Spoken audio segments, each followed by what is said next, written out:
Até agora, talvez, não sei se algum dos pregadores que me antecederam disse, mas muito daquilo que a gente está falando aqui é baseado num livro que tem o mesmo título, Espiritualidade no Chão da Vida, da editora Mundo Cristão. São vários artigos escritos por vários autores, organizados por um pastor e teólogo chamado Valdir Stenegel, que é um colunista da editora Ultimato, um homem de Deus que fala muito sobre espiritualidade, e ele convidou várias pessoas para falar sobre essa espiritualidade do dia a dia, como viver aquilo que nós cremos em Cristo diante das nossas realidades domésticas. E hoje pela manhã, eu falei um pouco, abri a minha fala com o título A Espiritualidade de Jesus, baseado no texto que nós encontramos em Lucas, capítulo 19, um texto conhecido, onde o evangelista narra o encontro de Jesus com Zaqueu. Zaqueu, que na nossa cultura gospel brasileira ficou conhecido pela canção do Regis Danese, e muitas vezes nós acabamos nos contentando em cantar a canção e esquecemos de revisitar esse texto. E hoje pela manhã tivemos a oportunidade de falar através desse texto sobre essa espiritualidade de Jesus. E eu quero aqui retomar alguns conceitos para dar continuidade à mensagem, porque o que eu falei hoje de manhã, ela tem também uma relação com a palavra que eu quero trazer para você hoje à noite. E eu quero começar repetindo o significado de espiritualidade. Espiritualidade é uma palavra, vamos considerar, moderna. Uma palavra que não existia até 100 anos atrás. Não se falava em espiritualidade, mas usava-se um outro termo, piedade. Mas piedade acabou absorvendo uma dos seus sinônimos, que é compaixão, misericórdia. Então hoje é muito mais claro falar em piedade como uma característica de uma pessoa misericordiosa. E ao longo do tempo, principalmente a partir da segunda metade do século XX, foi então cunhado um novo termo, que é espiritualidade. De manhã eu não falei isso, mas toda vez que você vê uma palavra que termina com sufixo, é sufixo que fala, dade, isso quer dizer que é uma prática, tem a ver com algo que se faz, uma ação. Então, quando falamos em espiritualidade, estamos falando de uma prática espiritual. Nós, cristãos, crentes em Cristo Jesus, nós afirmamos termos uma espiritualidade. E nós vamos chamar a nossa espiritualidade de uma espiritualidade cristã. Mas o fato é que lá fora, as pessoas também praticam a espiritualidade. Praticam a espiritualidade de várias maneiras. Hoje, próprio significado de espiritualidade extrapolou ao âmbito religioso e passa a ser usado para toda a dimensão humana essencial. Ou seja, hoje, quando se fala em espiritualidade, principalmente quando você ouvir esse termo lá fora, está se falando de uma prática que busca por um sentido, por algo mais profundo na sua vida, para um processo vivencial e até mesmo corporal. Uma busca por algo a mais, por uma coisa além, que confira sentido e propósito. E de fato, ao observar o comportamento humano, nós vemos que os nossos dias hoje são recheados de espiritualidade. Talvez lá no início do século XX, quando Nietzsche declarou a morte de Deus, ele queria que a espiritualidade, toda essa concepção transcendente não existisse, que fôssemos extremamente racionais, mas de fato nós não somos.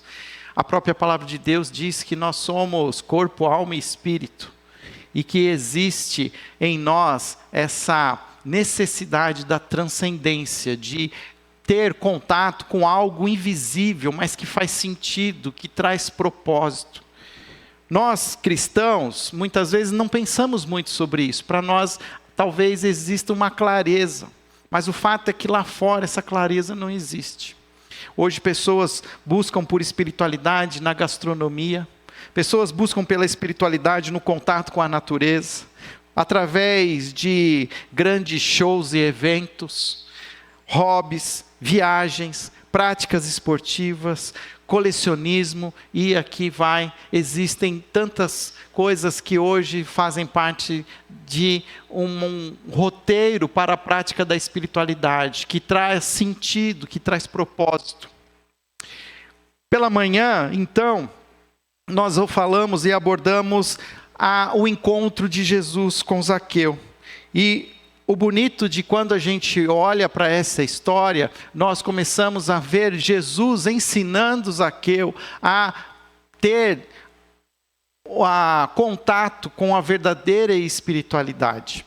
Zaqueu, ele procura conhecer Jesus do alto de uma figueira, ele procura um lugar seguro, que ele não tenha contato com a multidão. Zaqueu, ele é mal falado, muito provavelmente as pessoas não queriam ele por perto, por ser um publicano, coletor de impostos, ele era impedido até de prestar culto a Deus no templo em Jerusalém. E Zaqueu escolhe uma figueira, e nessa figueira ele entende que existe espiritualidade. Eu posso olhar para Jesus, eu posso ouvir Jesus, eu posso saber o que Jesus quer, mas quando de fato Jesus passa por perto da figueira, para a surpresa de Zaqueu, Jesus chama Zaqueu e diz: Zaqueu, desce depressa, porque eu quero ficar na sua casa. A espiritualidade cristã, essa prática, essa busca por sentido, pelo transcendente que nós queremos buscar em Jesus, não está lá fora. Não está em lugares confortáveis em que eu posso observar e apenas ver, mas está num convite a abrir os nossos corações e permitir que esse Cristo entre em nós. A entender que muitos hoje buscam espiritualidade lá fora, buscam de várias maneiras. E também não é aqui, neste lugar, que de fato a espiritualidade, ela é, na sua essência, aquilo que nós queremos, porque ela acontece dentro do nosso coração. Você pode estar aqui hoje, mas pode estar, metaforicamente, observando a tudo e a todos do alto de uma figueira, sem querer se comprometer, sem se envolver, sem se misturar. Mas a espiritualidade que Jesus nos ensina a viver é uma espiritualidade de contato, de intimidade e de confrontação, porque Jesus quer entrar em nosso coração, e esse talvez seja o nosso maior dilema. Permitir que esse Deus tenha acesso ao nosso coração, onde nós guardamos os nossos segredos, as nossas memórias, os nossos traumas, as nossas aspirações, as nossas preocupações. E Jesus quer ficar na nossa casa. Se queremos entender essa espiritualidade, precisamos entender que ela começa dentro de nós, em nossa própria casa, em nosso próprio coração. Jesus tem nos chamado para esse encontro com Ele. Um encontro que acontece no silêncio. Um encontro que acontece quando nós o buscamos de todo o coração. Quando Jesus começou a ensinar os seus discípulos a orar, o que Jesus ensinou? Volte para sua casa, feche a porta do seu quarto e em silêncio, em secreto, converse com o seu Pai. Nós estamos esquecendo que uma das grandes características da espiritualidade cristã tem a ver com uma hospitalidade que não é feita por nós, mas feita pelo próprio Cristo. É o Cristo que nos convida. É Ele quem vem e nos convida para, juntos, dentro do nosso coração, rever tudo aquilo que está lá angustiando, fora do lugar, que está precisando de ser ajustado. E eu lembro agora aqui até mesmo da história de Jesus, quando visita a casa de Marta e Maria. Marta toda atribulada, tentando servir Jesus e aqueles outros 12 homens, que com certeza comiam muito, e com certeza davam muito trabalho produzir comida para todo aquele grupo. Mas Jesus diz para Marta: Marta, Marta, você está preocupada com muitas coisas, sossega o seu coração, olha a sua irmã, ela escolheu a melhor parte, sossega o coração. Existe dentro de nós, até mesmo os crentes, um ativismo, que nós queremos fazer alguma coisa. E Jesus, ele nos confronta e diz assim: você não precisa fazer nada. Sossega, abaixa a guarda, descansa, confia. Falamos hoje pela manhã dessa palavra confiança. Nós crentes, e aqui é uma crítica que eu faço a nós mesmos, nós somos um povo de muitas certezas. Nós temos certeza de muita coisa. Mas essa mesma certeza se torna um defeito, porque se as coisas começam a não funcionar como a gente imagina que deveriam funcionar, e se Deus não responde às nossas orações de acordo com as nossas convicções, nós começamos a ficar perdidos. Mas o fato é que nós somos desafiados por Jesus a trocar a certeza pela confiança.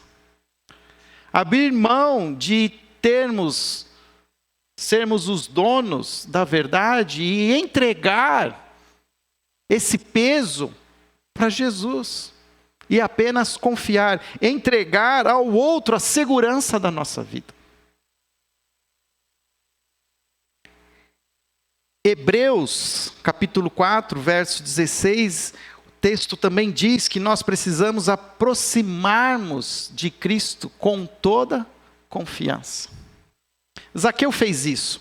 Zaqueu não sabia o que podia acontecer, mas ele confiou em Jesus. Ele abriu a sua casa, ele serviu Jesus, ele ouviu o que Jesus tinha para dizer a ele. Ele entendeu que era preciso aproximar-se com toda a confiança, a fim de receber o quê? Misericórdia e encontrar graça que ajude nos momentos de necessidade. Ninguém tem a vida perfeita, nem mesmo os crentes em Cristo Jesus. As nossas vidas são vidas difíceis, de crise, de lutas, de tragédias inesperadas. Mas a grande diferença é que a espiritualidade cristã propõe um caminho acompanhado de um mestre, acompanhado de um Deus que se fez homem e encarnou e que, como homem, conhece as nossas mazelas, sentiu as nossas dores, morreu a nossa morte. E Ele hoje nos convida: venham a mim, vocês que estão cansados e sobrecarregados, e eu vos aliviarei. Mas é preciso confiança. E ao olharmos para Jesus e confiar em Jesus, isso gera em nós uma reação. Começamos a olhar também para o outro. Ao olhar para o outro, nós vemos Zaqueu, então, ali decidido a entregar metade da sua fortuna aos pobres. Você já pensou na revolução social que tenha gerado a conversão de Zaqueu? Porque Zaqueu, ele era o chefe dos publicanos. Todos os publicanos eram homens muito ricos. E se ele era o chefe, ele era dos homens o mais rico. E ele dividir metade da sua fortuna com os mais pobres. Isso gerou uma revolução social. Pessoas que nada não tinham começaram a receber. E não só isso, ele disse que se ele tinha extorquido, roubado algo de alguém, que com certeza ele fez isso, ele disse que ele iria fazer o quê? Restituir 4 vezes mais. Interessante que Jesus reage a esta fala, dizendo: hoje houve salvação na casa de Abraão. E aí vem aquele versículo que muitas vezes a gente conhece, mas a gente destaca e a gente nem sabe que ele faz parte desse contexto. Porque o Filho do Homem veio buscar e salvar o perdido. A espiritualidade de Jesus propõe nos resgatar dos nossos caminhos, das nossas perdições. E propõe um novo caminho, um caminho que propõe uma reação, um novo movimento, não mais eu, mas o outro. E aqui tem a ver com o que eu quero falar hoje, porque nós não podemos falar de espiritualidade e não falar de missão. Na verdade, são dois termos essenciais que fazem parte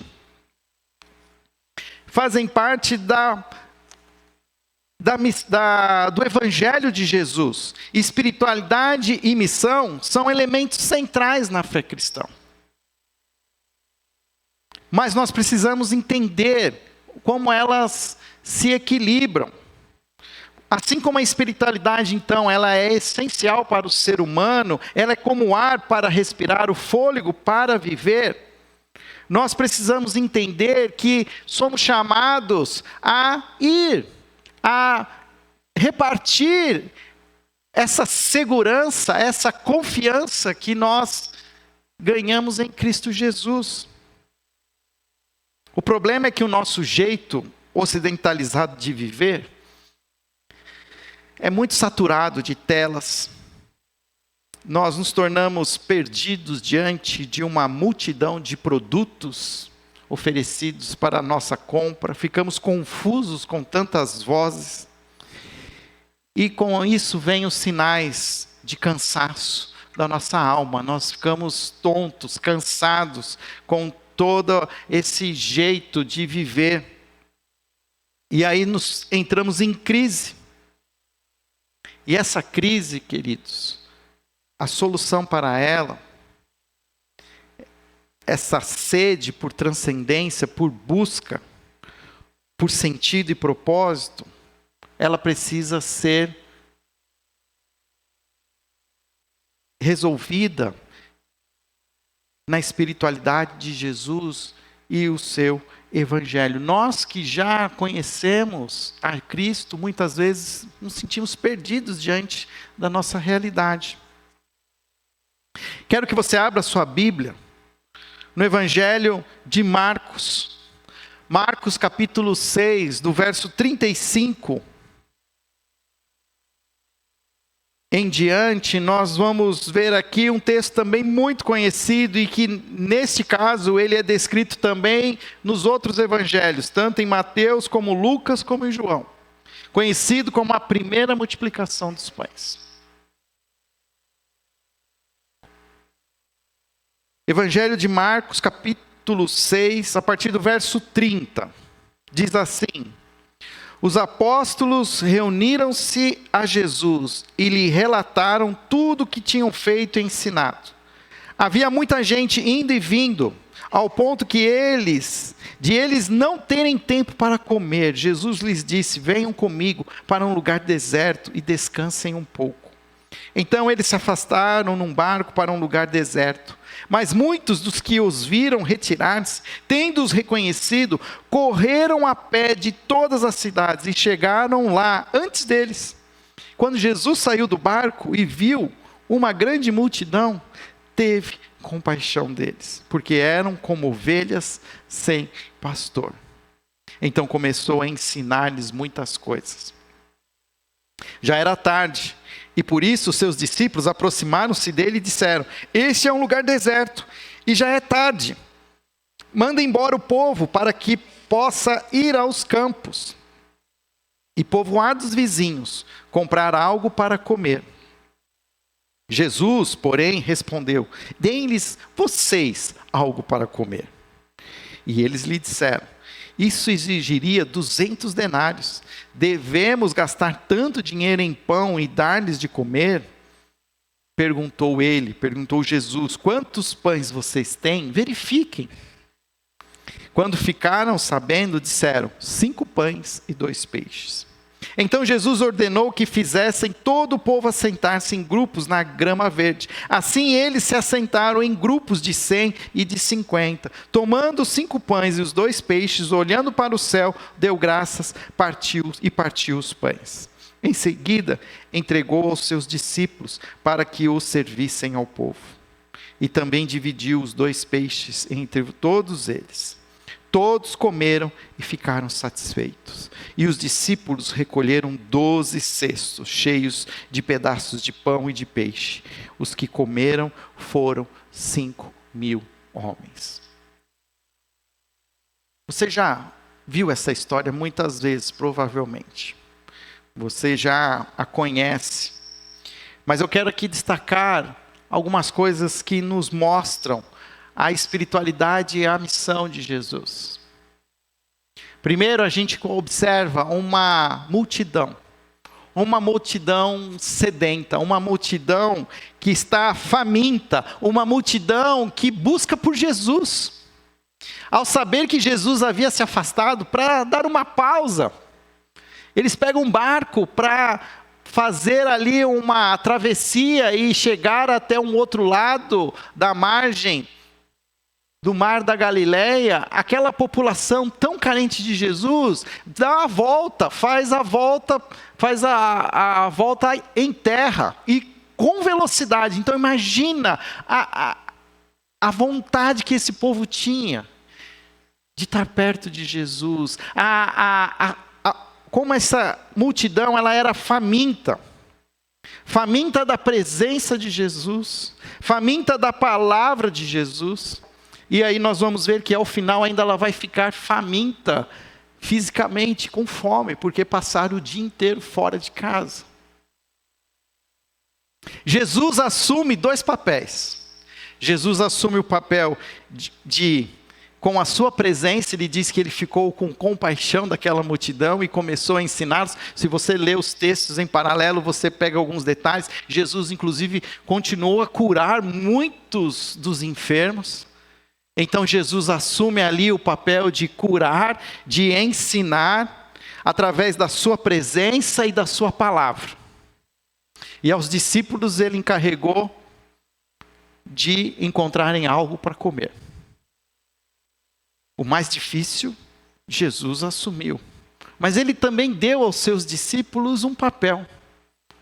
Procurem algo para que esse povo possa comer. Os discípulos já tinham começado a fazer a contabilidade e eles já haviam imaginado o quanto que eles precisariam gastar. E não havia todo aquele dinheiro. E Jesus simplesmente diz assim: mas vocês já foram atrás? Vocês já foram ver o que temos? O texto diz no versículo 38, perguntou: quantos pães vocês têm? Verifiquem. Comparando os textos, a gente sabe que um jovem, um rapaz, um menino, tinha esses 5 pães e esses 5 peixes. Esses 5 pães e esses 2 peixes. E isso estava nas mãos do menino. Aqueles pães, aqueles peixes, saem das mãos do menino, vão para as mãos dos discípulos. Os discípulos olham aquilo e eles... isso não vai dar para nada. Mas eles entregam para as mãos de Jesus. O texto diz que Jesus, e eu peguei esse texto de propósito, diz que ele tomando os 5 peixes e os 2 pães, os 5 pães e os 2 peixes, olhando para os céus, deu graças e partiu os pães. Confesso a vocês que eu nunca tinha reparado nesse processo em que Jesus, a gente sempre lembra de Jesus tomando o pão, dando graças, repartindo, mas neste momento nós vemos um movimento que é olhando para os céus. Jesus sabia quem ele era, da onde ele veio e qual era a sua missão. E ele fala: Senhor, é isso que nós temos, mas é o que nós agradecemos e entregamos. Isso é a espiritualidade, é reconhecer que nós não podemos, mas Deus pode, que eu não sei, eu não explico, mas existe algo espiritual que acontece quando eu olho para os céus. E aqueles 5 pães, aqueles 2 peixes, voltam para as mãos dos discípulos, voltam para as mãos do menino, voltam para as mãos da multidão. E uma multidão é saciada. O texto diz que a multidão é satisfeita. Espiritualidade e missão caminham de mãos dadas. Existe um teólogo chamado Henry Nouwen, e ele faleceu já faz 25 anos. Ele foi um teólogo, escreveu mais de 40 livros sobre espiritualidade cristã. Se você encontrar um livro em português, eu incentivo você a ler. São livros fascinantes. Ele foi professor de teologia em um lugar nada mais, nada menos que em Harvard, em Yale. E terminou ainda dando aulas num conceituado seminário teológico no Canadá. Ele era holandês. E ele fala sobre espiritualidade e missão usando 2 palavras: ação e contemplação. Nesse texto da multiplicação dos pães, a gente olha e tem muita ação. Tem os discípulos e Jesus tentando se afastar da multidão, tomando um barco, a multidão não aceita distanciamento e vai atrás, dá a volta pela costa, encontra com Jesus, Jesus na sua compaixão, então começa a ensiná-los, curá-los, e eles passam o dia, é ação, um ativismo, tempo todo, até que chega uma hora que ao final de tudo eles estão com fome, e Jesus fala assim: dá alguma coisa para eles comer, e aí eles vão atrás, e eles conseguem achar o quê? 5 pães e 2 peixes, até aí tudo é ação. Mas antes do processo terminar, esses pães que são passados de mãos em mãos, chegam até as mãos de Jesus. E aqui tem a contemplação. Jesus olha para os céus. O que o Henry Nouwen diz a respeito disso? Ele diz que nós precisamos incluir nas ações, na nossa prática espiritual, nós precisamos incluir a contemplação. A expressão que ele usa é pés no chão e mão aos céus. Porque a contemplação sem ação é um escape da realidade concreta. Mas a ação sem contemplação é um ativismo carente, sem significado espiritual. Ou seja, se queremos olhar para o outro, queremos repartir a nossa espiritualidade cristã, é essencial que a gente mantenha a nossa contemplação, o nosso olhar para o alto. E liga-se com a história de Zaqueu. Como é que a história de Zaqueu começa? Não começa lá fora, começa dentro da casa de Zaqueu. Nós temos que ter na nossa espiritualidade cristã espaço para contemplação.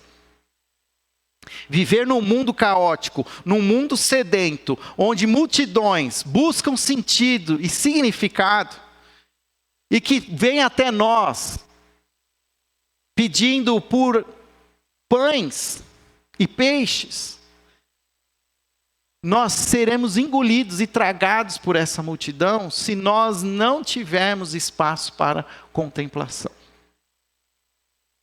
E eu falo isso porque, como pastor, eu tenho visto colegas meus tendo colapsos nervosos, tendo crises de ansiedade, burnout, palavras bonitas para uma mesma significado, que é uma total rendição e esgotamento. E se nós vamos buscar essa missão que Jesus nos pede para cumprir, que é dada a todos nós, não só aos pastores, mas a todos nós, nós precisamos buscar essa espiritualidade que inclui a contemplação. E o que é essa contemplação? Gente, contemplação é tempo de silêncio, é tempo de oração, tempo necessário para ouvir a voz de quem nos fala. Jesus ele rompia com o ativismo, com a sua missão, com tempos de contemplação. É aquilo que a gente falou, Jesus dava uns perdidos, de repente ele sumia. E a rotina dele era tão, muitas vezes assim, intensa, que ele precisava fazer isso às madrugadas, em momentos em que a multidão dormia. Mas era nesses momentos em que ele buscava a presença de Deus, que ele era lembrado de quem ele era.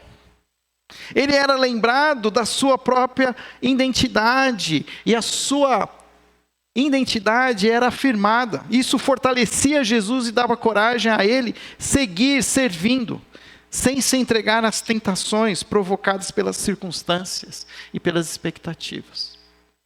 Nosso grande erro como crentes em Cristo Jesus é tentar cumprir uma missão sem incluir esses espaços de contemplação. Porque sempre vai existir sede, sempre vai existir fome. E nós nunca teremos todos os recursos, nunca teremos condições, aparentemente, de resolver todos os problemas.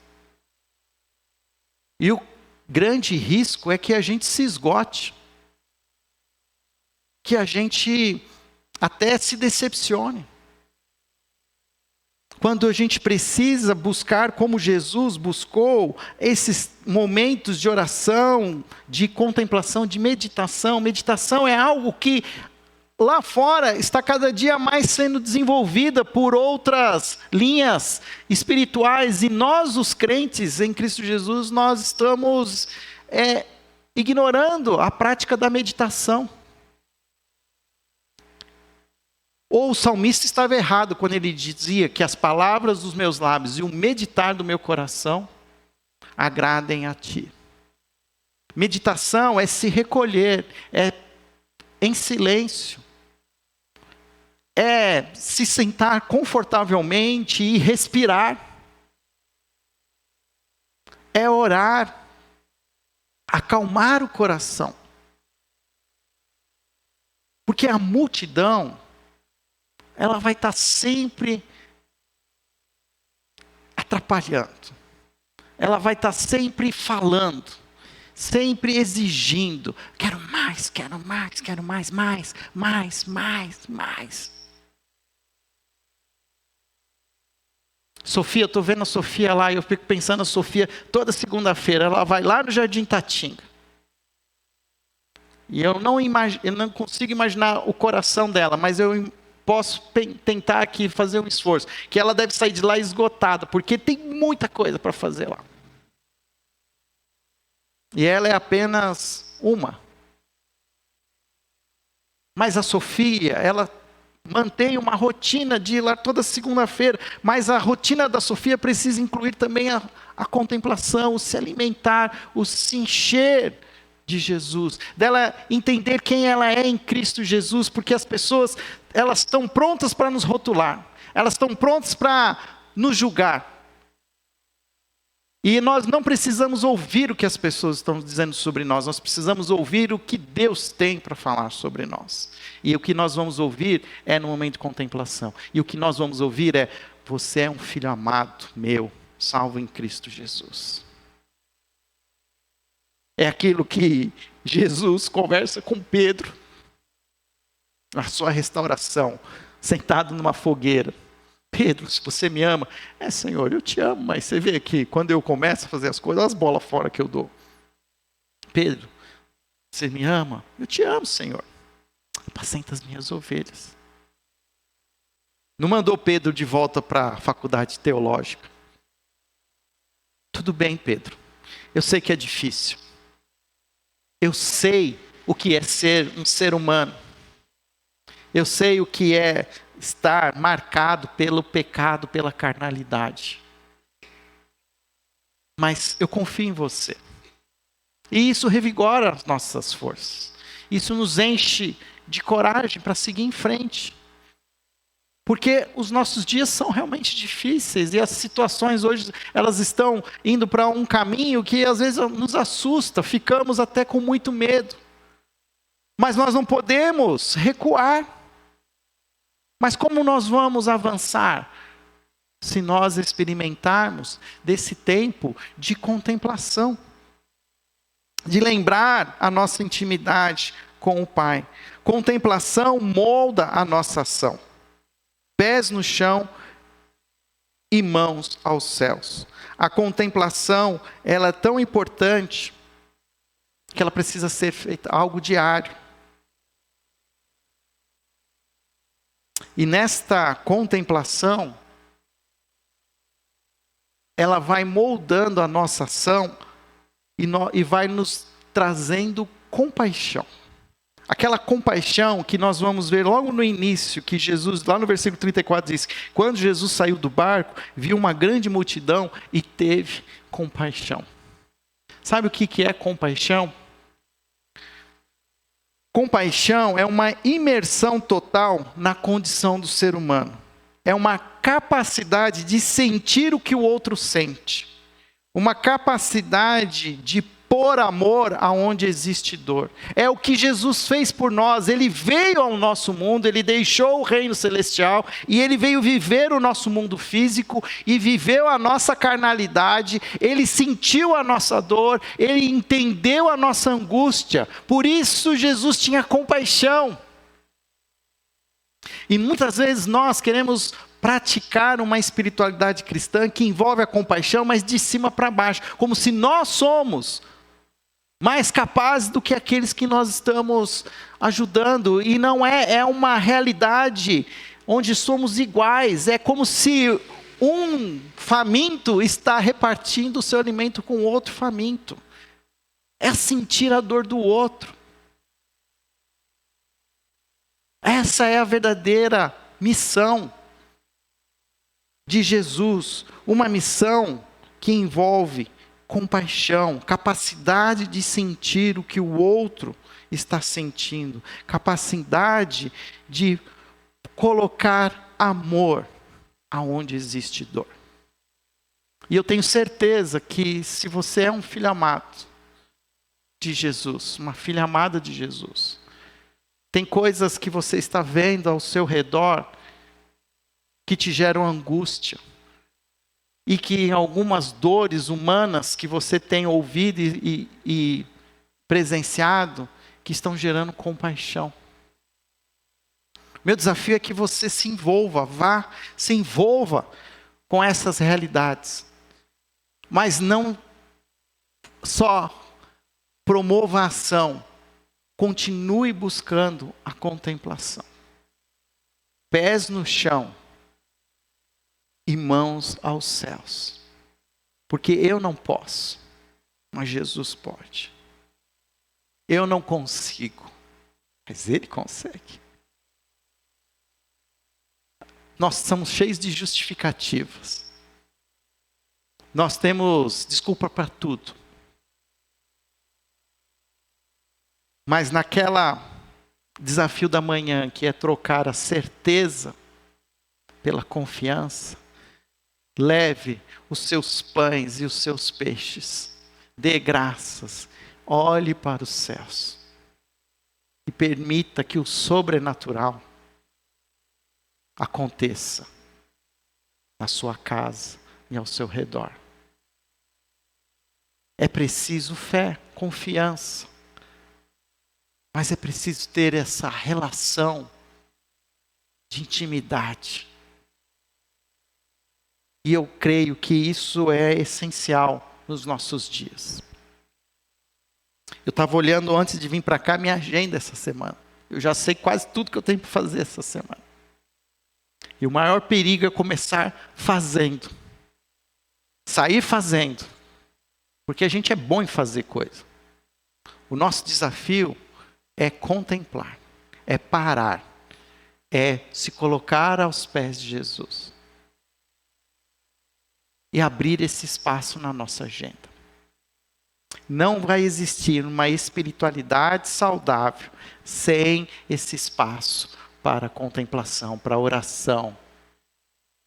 E se você tem dificuldade, se isso é algo para você hoje desafiador, eu sugiro que você procure alguém que você enxergue que está conseguindo ter esses exercícios e peça para fazer junto. Porque quer queira, quer não, isso é uma disciplina espiritual. A gente precisa aprender. E muitas vezes a gente precisa aprender com quem já está praticando. Eu me coloco à disposição para ajudar, para orientar, mas a gente precisa parar. A missão é de Jesus. Ele só quer que a gente traga os pãezinhos, o resto ele vai fazer. A solução não é nossa, é do Pai. Mas é preciso essa confiança. Senhor, estamos diante de Ti, agradecemos pela Tua palavra, pela maneira preciosa como o Senhor ensina aos nossos corações. Senhor, ajuda-nos a incluir em nossas ações a contemplação. Pés no chão e mãos aos céus. De maneira, Pai, que nós tenhamos de fato essa conexão com o sobrenatural, com o Seu Espírito. E sejamos apenas instrumentos de compaixão, instrumentos, ó Pai, de prover aquilo que hoje falta àqueles que estão ao nosso redor. Mas, Senhor, dá-nos sede de Ti, dá-nos essa sede e fome da Tua presença. Que possamos buscar esses espaços em nossas agendas, como Jesus também promovia, de contemplação, de leitura da palavra, da oração, da solitude. No mundo frenético como o nosso, ó Pai, é tão difícil sair dessa correria. Mas ela é necessária, ela é essencial para as nossas vidas, ó Pai, e pedimos que o Senhor tenha misericórdia de nós, em nome de Jesus. Amém.